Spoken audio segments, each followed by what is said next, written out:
예수님은 나의 힘이십니다. 나의 힘이 되신 여호와여, 내가 주님을 사랑합니다.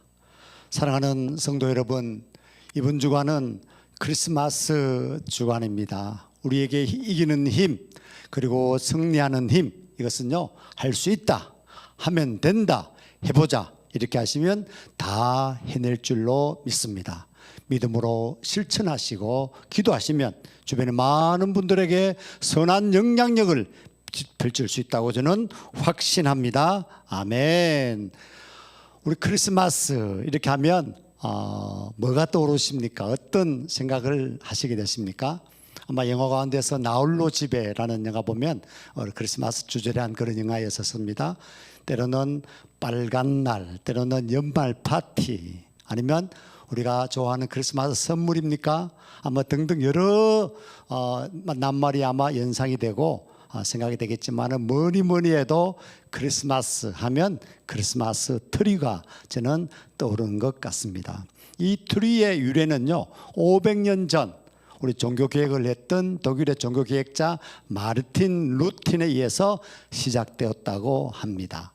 어느 크리스마스 전날 우연히 마르틴 루터가 길을 가다가 전나무에 쌓여 있는 눈을 보고 이 눈 대신에 전나무에 여러 가지 장식을 해서 예수님의 탄생을 기념한 것이 바로 유래가 되었다고 합니다. 당시 사회적으로나 종교적 분위기상 17세기에는 독일 궁정의 관습으로 도입되었다가 그 다음에 19세기로 이어오면서 일부 시민들이 하는 행사로 후에는요, 일반적인 가정으로까지 확신되었다고 합니다. 지금 그림에 보시는 이 그림은 2014년 겨울에 독일 도르트문트에 설치된 세계 최대 규모 45미대의 크리스마스 트리를 보여주는 것 같습니다. 오늘은 특별히 대강절 네 번째 주일입니다. 우리가 대강절 첫 번째, 두 번째, 세 번째, 네 번째 이렇게 말씀드렸는데, 네 번째 주, 마지막 주죠. 평화를 의미하는 마지막 주입니다. 아마 크리스마스가 되면 항상 빨간 옷을 입은 그런 산타 할아버지, 오늘도 제가 빨간 옷을 이렇게 입었습니다만은 아마 선물을 기다린 그런 아마 경험을 한 번씩은 다 한 것 같습니다. 자기 전에 빨간 양말을 걸어두고 잠이 들면 자는 중에 산타 할아버지가 꿀뚝을 통해서 들어와서 우리 어린이들이 원하는 선물을 놓고 간다는 그런 따뜻한 이야기를 한 번씩은 들었을 줄로 믿습니다. 이 3세기에 태어나서 4세기까지 활동했던 터키 어느 지역에 우리 세인트라 그러죠, 니콜라스라는 우리 신부가 있었습니다. 주교가 있었습니다. 남몰래 많은 선행을 베풀었다고 합니다. 그가 세상을 떠나고 난 후에 이 노르만족들에 의해서 그의 이야기가 유럽으로 전해졌다가 12세기가 되어서 프랑스 수녀들이요, 그의 축하의 날에 마을의 가난한 아이들에게 선물을 나눠주기 시작했고, 그 전통이 유럽 전 지역으로 퍼져 나간 것이라고 합니다. 산타 할아버지. 자, 17세기 신대륙으로 이주한 네덜란드 사람들은 이 성 니콜라스 이름을 따서 선행을 베푸는 이들의 산타콜라스라고 부르기 시작했고, 이 발음이 영어화되면서 지금의 산타클로스라고 불리게 되었다고 합니다. 아재 개그 들어갑니다. 할아버지와 손자가 등산을 갔습니다. 갑자기 저 멀리 보이는 데서 산불이 났습니다. 이때 손자가 하는 말, 산타 할아버지. 그래서 산타 할아버지가 탄생됐다는 말은 믿거나 말거나입니다. 그때부터 산타 할아버지는요, 착한 나이에게 찾아가는데 꿀뚝으로 들어가는 것은 아주 싫어했을 것 같습니다. 갑자기 불이 올라와서 홀라당 불에 거스릴 수도 있기 때문인 것입니다. 자, 그러면 산타 할아버지는 왜 꿀뚝으로 들어오는 걸까요? 성 니콜라우스가 선행을 베풀 당시에 남몰래 선행을 베풀었기 때문에 아마 꿀뚝으로 금화 주머니를 이렇게 떨어뜨렸는데, 그것이 우연히 벽에 걸어둔 양말 주머니에 들어가면서 꿀뚝과 양말의 유래가 생겼다고 합니다. 또 산타 할아버지가 빨간 옷을 입는 이유는요, 1931년 코카콜라의 마케팅 전략의 일환으로 붉은색 옷을 입히고 홍보를 하면서 지금의 이미지가 생겨난 것이라고 합니다. 참고로요, 루돌프는 1939년 미국의 한 백화점의 광고부 직원이 아픈 아내를 위해 만든 남과 다른 빨강코 루돌프 동화에서 영감을 얻어서 산타와 루돌프의 이미지를 함께 넣은 광고를 제작하면서 인기를 얻게 되었다고 합니다. 자, 특별히 우리가 메리 크리스마스 이렇게 이야기합니다. 크리스마스 당일날 또 전일날 우리가 이브라고 하지 않습니까? 24일을 우리는 크리스마스 이브라고 부르면서 우리가 기념하기도 합니다. 4세기경 처음 예수의 탄생을 축하하는 행사가 시작되었는데요, 당시 사회에서는 하루를 전날에 해질 때부터 다음날 해질 때까지로 규정하기 때문에 21세기 들어와서 날짜가 12월 25일로 정해지면서 12월 전날 24일과 25일을 모두 기념하고 있는 것 같습니다. 그리고 크리스마스 이 용어는요, 영어로 크리스도, 크라이스트와 메스란 말은 미사 또는 예배란 뜻입니다. 이것이 결합이 돼서 사용되는 단어입니다. 그리고 엑스마스라는 표현을 쓰는 것은 그림에처럼 그리스의 그리스도, 그러니까 크리스토스 할 때 X의 첫 글자를 따서 표기하는 방식이 유래되었다고 합니다. 그 의미와 유래를 기억하며 우리 모든 성도님들, 우리 2021년 올해 크리스마스 행복한 성탄절 되시기를 축복합니다. 메리 크리스마스입니다. 네, 할렐루야. 첫 번째, 오늘 저는 예수님의 탄생의 비밀을 제가 여러분에게 말씀을 전하려고 합니다. 탄생의 예언 첫 번째입니다. 자, 구약성경은 예수님이 탄생하기 전에 우리가 쓰여진 책이었는데요, 여러 군데에서 예수님의 탄생을 예언하고 기록한 것 같습니다. 오늘 특별히 이사야 7장 14절 오늘 주제 말씀인데 한 목소리를 한번 읽어보시겠습니다. 시작. 그러므로 주께서 친히 징조를 너희에게 주실 것이라. 보라, 처녀가 잉태하여 아들을 낳을 것이요 그의 이름을 임마누엘이라 하리라. 아멘. 바로 메시아는요, 유다의 가문, 우리 이스라엘 두 지파 중에서 하나이지 않습니까? 올 것이라고 야곱이 예언하셨습니다. 우리 가톨릭 성경에 조금 더 아마 더 자세하게 묘사되어 있는 것 같습니다. 창세기 49장 10절을 함께 읽겠습니다. 규가 유다를 떠나지 아니하며 통치자의 지팡이가 그 발 사이에서 떠나지 아니하기를 실로가 오시기까지 이르리니 그에게 모든 백성이 복종하리로다. 가톨릭 성서에는 이렇게 나와 있습니다. 왕의 지팡이가 유다를 떠나지 아니하리라. 지휘봉이 다리 사이에서 떠나지 아니하리라. 참으로 그 자리를 차지할 분이 와서 만백성이 그에게 순종하게 되리라. 그래서 유다 가문에 속한 요셉과 동정녀 마리아는요, 유다 가문의 다른 사람들처럼 똑같이 베들레헴에 가서 호구 조사를 했던 것 같습니다. 우리 메시아는 예언자인 다윗 왕의 후손이십니다. 시편 132편 11절에 말씀하셨습니다. 여호와께서 다윗에게 성실히 맹세하셨으니 변하지 아니하실지라. 이르시기를 내 몸의 소생을 내 왕위에 둘지라 말씀하셨습니다. 구약 성경 가운데서 미가서라는 성경이 있습니다. 여기에서는 메시아가 베들레헴에서 태어날 것이라고 예언하였는데요, 이 마태복음 2장 6절과 똑같습니다. 마태복음 2장 6절을 보시면 또 유대 땅 베들레헴아 너는 유대 고을 중에서 가장 작지 아니하도다. 내게서 한 다스리는 자가 나와서 내 백성 이스라엘의 목자가 되리라 하였음이니이다. 우리 구약의 미가서 5장 2절은 이렇게 말씀하셨습니다.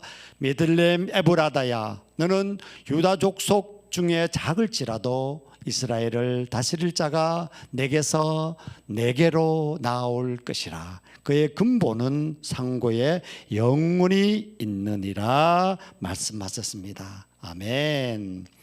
특별히 또 민수기에도요, 우리에게 24장 17절에도 그 말씀을 하셨습니다. 야곱에게서 한 별이 솟는구나 이렇게 말씀하셨습니다. 발람이 아마 메소포타미아에서 예언한 그런 말씀입니다. 이러한 전통이 사람들에게 전달되어서 이 별들의 움직임에 관심을 가지고 하나의 빛나는 별이 나타나면 큰 왕이 탄생할 것이라는 생각을 가지게 되었습니다. 그래서 동방박사들, 빛나는 별을 보고 그들이 기다리던 유대의 위대한 왕이 탄생할 것이라고 확신하고 귀한 선물들을 준비하고 그래서 경배하러 갔던 것입니다. 왕 중에 왕이신 예수님 탄생하셨습니다. 나의 왕 되신 예수님이시여, 지금의 고통과 시련이 주님을 더욱 의지하는 구원의 기회가 될 수 있게 해 주시옵소서. 예수님을 주인으로 삼지 않고 우리가 왕 노릇했던 것을 용서하여 주시옵소서. 우리는 그동안 예수님을 구원자로만 생각하고 우리 삶의 주인으로 삼지 않고 살았습니다. 그래서 우리 마음대로 행동하고 제약 속에서 빠져 살았습니다. 주님, 우리 마음속에 주인으로 앉아주시고 주님께서 원하는 거룩한 삶을 살게 사오니 이 찬양과 기도를 들어주시옵소서. 주여, 부디 우리에게 마음을 주관하여 주시옵소서. 예수 우리 왕이여, 이곳에 오셔서 나의 마음을 만지시옵소서.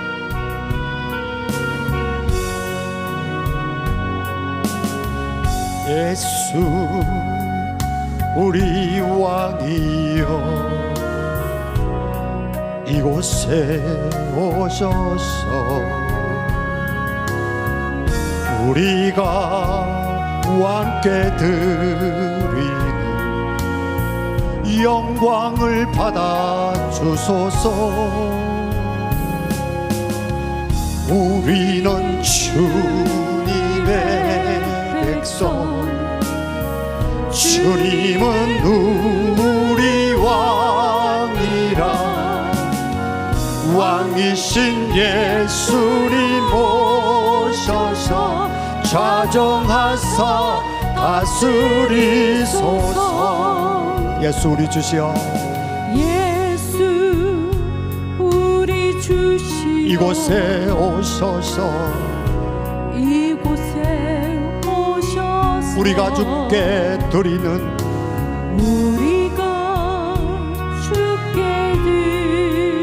찬양을 받아 주소서. 우리는 주님의 종들, 주님은 우리 주시라. 우리는 주님의 종들, 주님은 우리 주시라. 주 대신 예수님 오셔서, 예수님 오셔서 이 찬양을 받아주소서. 아멘. 주 대신 예수님 오셔서 이 찬양을 받아주시옵소서. 예수님 오셨습니다. 탄생하셨습니다. 이제 두 번째, 범상치 않은 탄생 비밀을 여러분에게 전해드리겠습니다. 먼저 말이 자고 먹는 마구간에서, 이 마구간의 여물통, 죽통이라고 할까요? 그 구유에서 예수님 탄생하셨습니다. 그러면 예수님 성탄이 우리에게 가져다 선물은 무엇인지요? 첫 번째, 그가 자기 백성을 저희 죄에서 구원하시는 것과 그 이름은 임마누엘이라고 불러서 그로 인해 하나님이 우리 즉 사람들과 함께 계시다는 것을 알리라라는 것이고요. 세 번째는 지극히 높은 곳에서는 하나님께 영광이요 땅에서는 기뻐하심을 입은 사람들 중에 평화로다라는 천사들의 캐롤 내용입니다. 이 모든 것들은 예수 그리스도의 성탄이 가져온 역사의 선물입니다. 오늘도 우리는 예수 그리스도의 성탄으로 바꾸어진 역사 속에서 그의 선물을 받아 살고 있다는 것을 깨달아야만 합니다.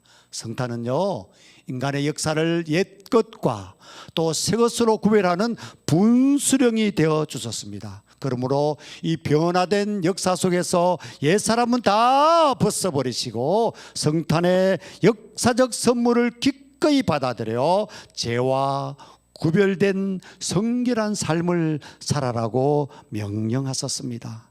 예수님이 어찌하여 속죄양으로 오셨다고 하시겠습니까? 예수님께서는요 2000년 전에 탄생은 누가 꾸며낸 그런 신비의 이야기, 그러니까 레알이죠. 실제 있었던 신비한 이야기라는 사실입니다.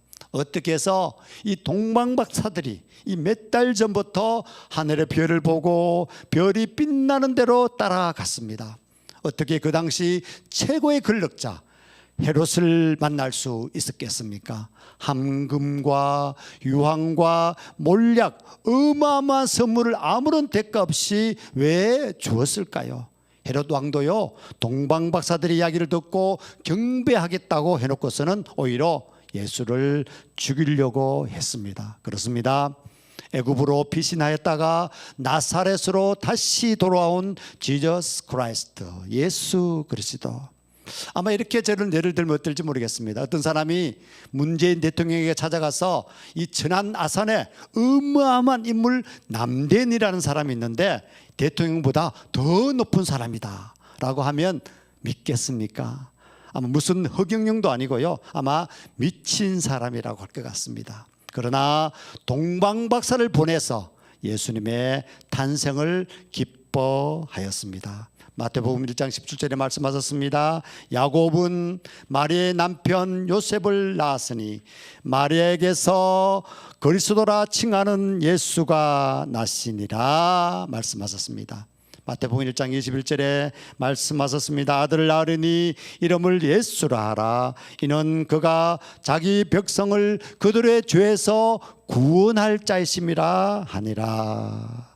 예수님은요 우리의 구원자가 되신다는 것입니다. 천사는 또다시 임신한 마리아에게 예수님이 누구신지 물었을 때 저희 죄에서 구원할 자임이라 말씀하셨습니다. 세상에는요 많은 종교와 또 성인들이 있습니다. 그 어떤 종교의 창시자들도 내가 너의 죄를 위하여 죽는다라고 말하고 죽은 사람은 아무도 없습니다.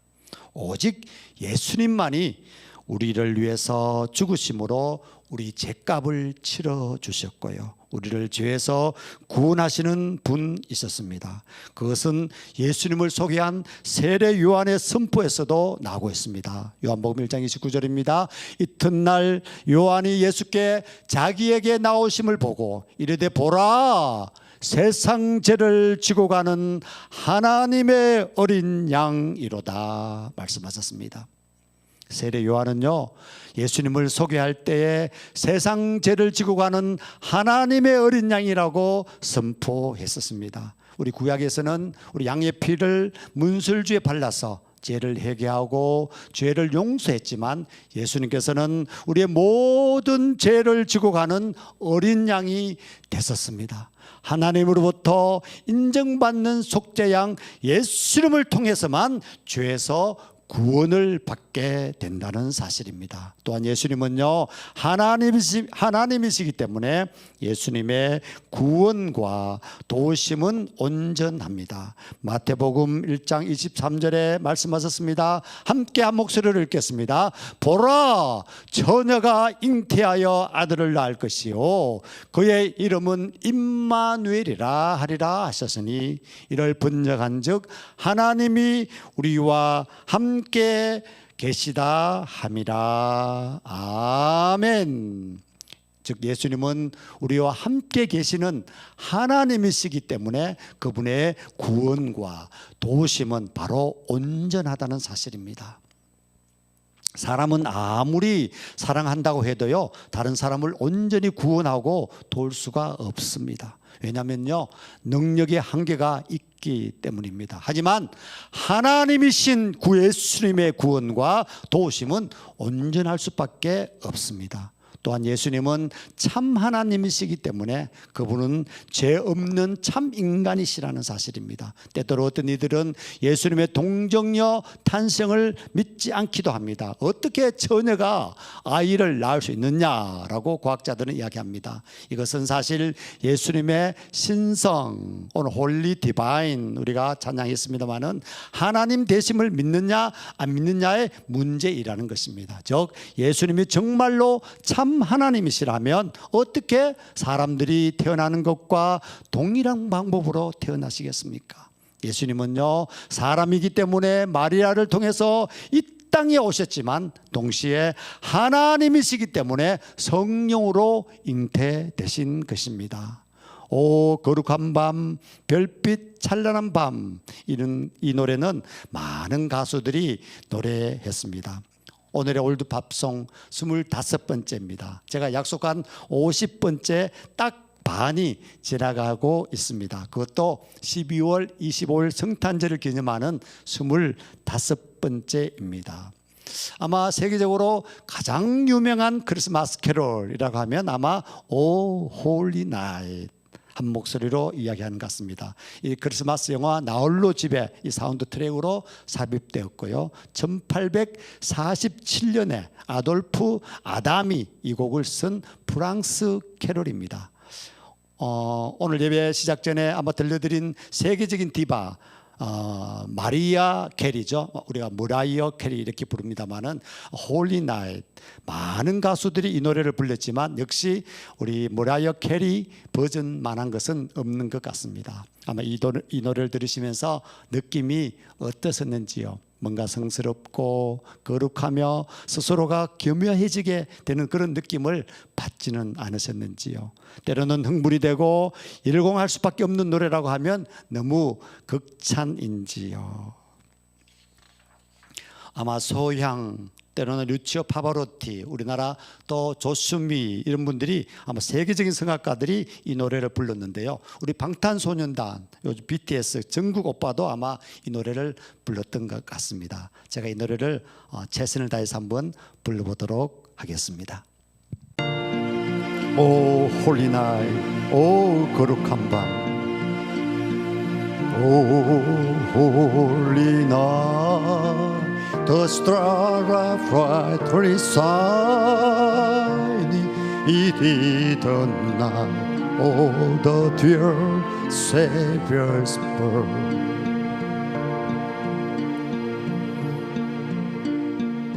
Long lay the world in sin and narrow pining, till the earth fears and the soul perishes worse.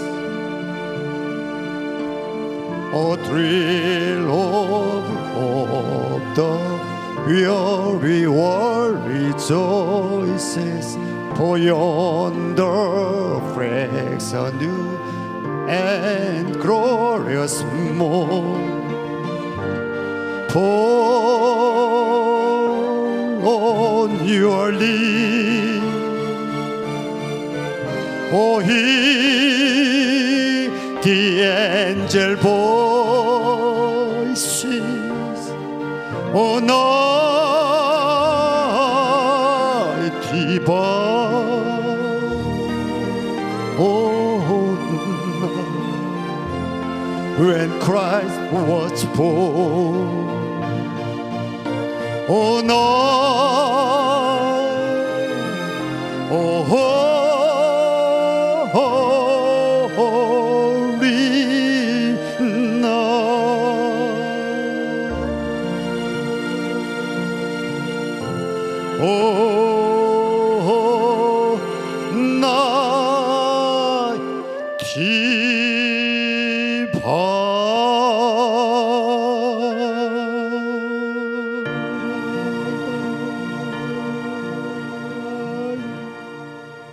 할렐루야. 예수님의 탄생은 바로 하늘의 영광이요 땅에는 평화되심을 선포합니다. 세 번째, 다시 태어나실 예수님 말씀을 드리겠습니다.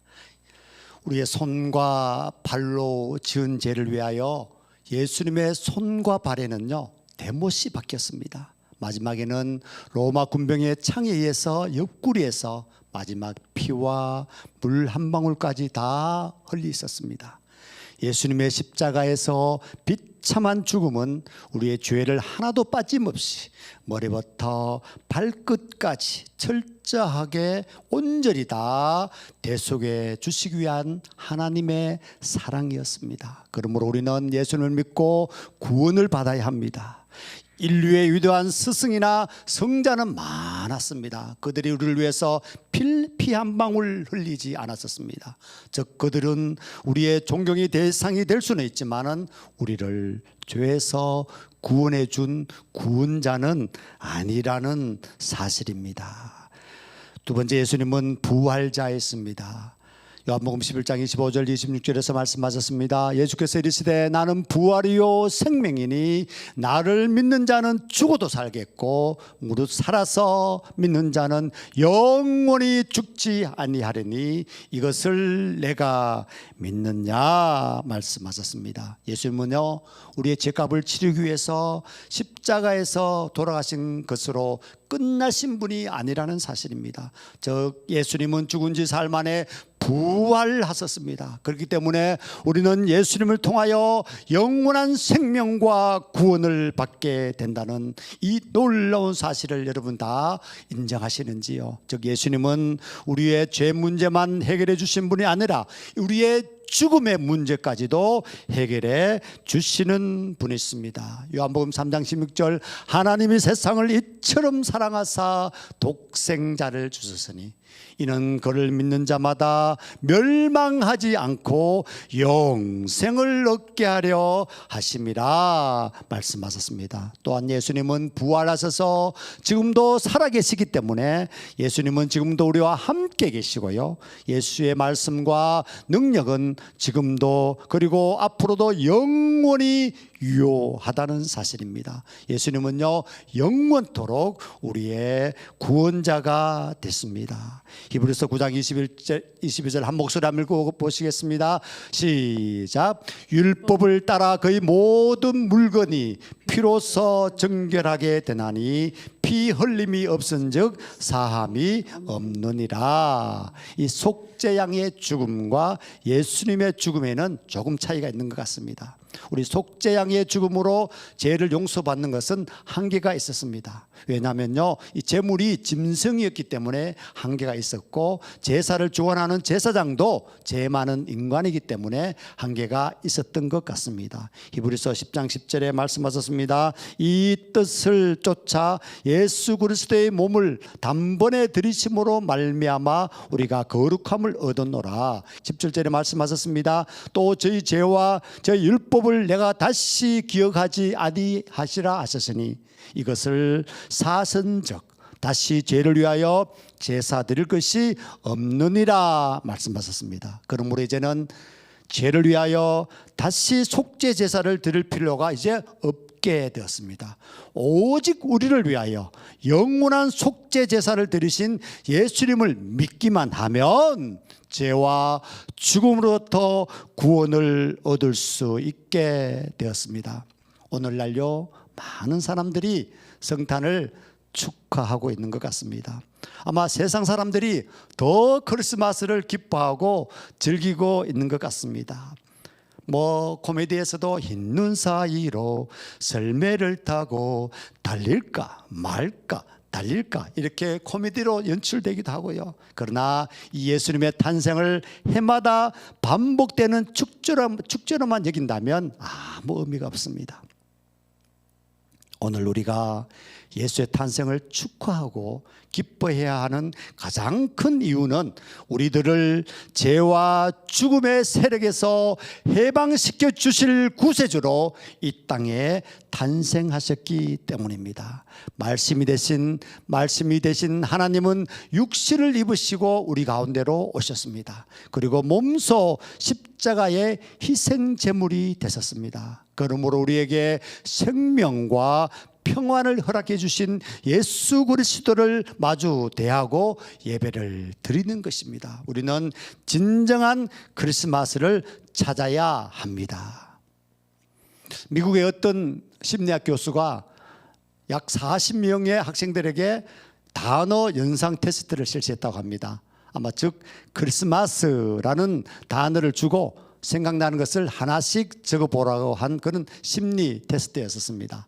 그런데 그 대답은 트리, 때로는 선물, 칠면조, 휴일, 캐롤송, 산타클로스 등등 모두 각각 이렇게 표현했다고 합니다. 그러나 안타깝게도 우리 교수님이 기대했던 답은 바로 지저스 크라이스트, 예수였었습니다. 예수를 적어낸 학생은 아무도 없었다는 사실입니다. 우리에게 크리스마스는 무엇입니까? 혹 예수가 빠져있는 크리스마스, 카드나 선물 교환을 하고 불이웃을 돕고 밤을 지새우며 노래하고 좋은 음식으로 즐기던 것을 그치시고 이제 예수 그리스도가 중심이 된 크리스마스의 본질을 기억하기를 소망합니다. 이번 크리스마스를 맞아서 우리 신앙을 반성하시고 주님을 향한 마음 자세를 어떻게 가질 것인지 삶의 태도를 한번 결단해 보시지 않으시겠습니까? 저는 요즘 사람들은 때로는 친절하기도 한 것 같습니다. 때로는 예의가 반듯한 것 같습니다. 그러나 뭔가 부족한 것이 있는 것 같습니다. 뭐랄까요? 진정성이랄까요? 아니면 따뜻함이라고 할까요? 아마 예수님이 지금 다시 오시면 우리는 뭐라고 말씀하시겠습니까? 나를 낳아주고 길러주신 부모님이 물려준 재산이 없구나, 재산을 다른 형제에게 좀 더 주었다고 등을 돌린 분은 계시지 않는지요. 그까지 돈 몇 푼에 이 따뜻한 사랑을 자식의 도리를 하지 못하고 사시겠습니까? 가까운 친척과 지인들, 때로는 친구, 때로는 직장 상사나 부하와 불편하신지요? 뭐가 그리 섭섭하시고 뭐가 그리 못마땅하신지요? 여러분은 세상을 다스릴 만한 위대한 인물이라는 것을 잊으셨습니까? 예수님은요, 아무런 죄도 없이 아무런 대가도 없이 우리 모든 죄를 다 용서하셨지 않습니까? 내가 먼저 손 내미시면 그 나머지는 주님이 채워주실 것입니다. 옹졸하게 쓸데없는 자존심 다 내려놓으시고요, 예수님의 사랑으로 모든 이를 사랑하시는 이번 성탄절이 되기를 저는 간절히 바라겠습니다. 때로는 몸이 좀 불편하신지요? 왜 불편하게 되었는지 여러분 한번 깨달으시기를 바랍니다. 아마 요즘 젊은이들 몸에 좋지 않는 그런 과자들, 인스턴트 음식들, 아마 이런 것들을 마음껏 자기 욕망대로 막 먹는 것 같습니다. 아마 언젠간 태어날 그 자식이 나중에는 아토피로 고통받을 것이 뻔한데요, 왜 그런 인스턴트 식품이나 그런 음료나 고기와 술을 줄이지 못하시는지요? 이번 성탄이 예수님의 탄생과 예수님 다시 오실 것을 기다리며 우리도 한번 다시 진정으로 당신은 소중한 사람임을 깨닫고 나보다 남을 낮게 여기는 생각과 바른 습관으로 우리 여러분의 삶이 다시 한번 르네상스가 있게 되기를, 축복의 통로가 되기를 축원합니다. 축원합니다. 축원합니다. 기도하시겠습니다.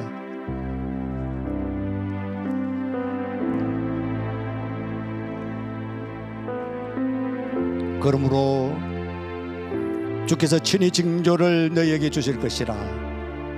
보라, 처녀가 잉태하여 아들을 낳을 것이요 그의 이름을 임마누엘이라 하리라.